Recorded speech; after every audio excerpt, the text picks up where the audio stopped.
Ganitong luto lang sa repolyo mga kanoypi ay sapat na. Simple lang, ngunit napakasarap. Welcome guys sa Kain Noypi. Sa recipe na ito ay gagamit tayo ng kalahating repolyo.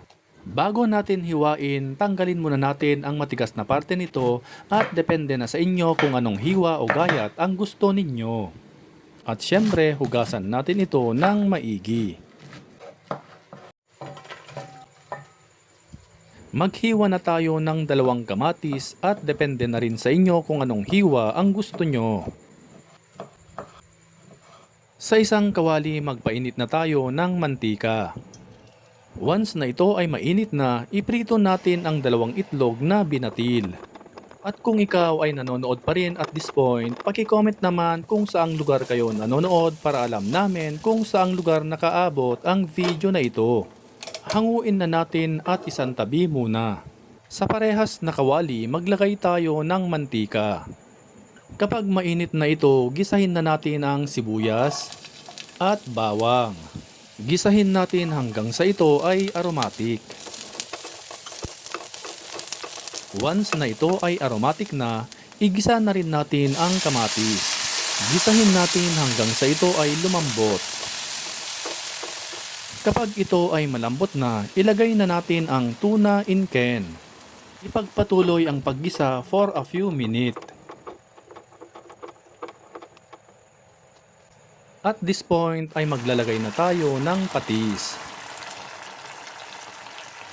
ground black pepper, at haluin natin ito ng maigi bago natin ilagay ang ginayat na repolyo. At syempre, tataktakan natin ito ng vetsin para mas lalong sumarap. Haluin natin ito ng maigi. Maglagay tayo ng kaunting tubig. Takpan at lutuin natin for a minute.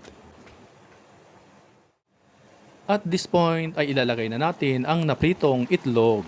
By the way, shoutout nga pala sa ating avid viewers worldwide, especially kay Ma'am Maribel Oraos Tagare of Chicago, Illinois, USA at kay Susie Olano of Bicol, Albay. Tikman muna natin kung okay na ang lasa. Taste and adjust. Kapag okay na ang lasa, patayin na natin ang apoy at hanguin na ito. Ihanda na natin at tawagin na ang buong pamilya. Simpleng ulam lang ito mga kanoypi pero saksakan sa sarap.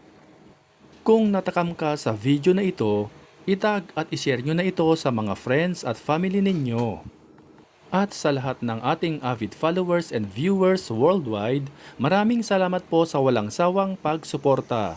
At kung bago ka pa lamang dito sa aming page ay mag-follow ka na para updated ka lagi sa aming bagong recipe. Hanggang sa muli! Kain na mga kanoypi!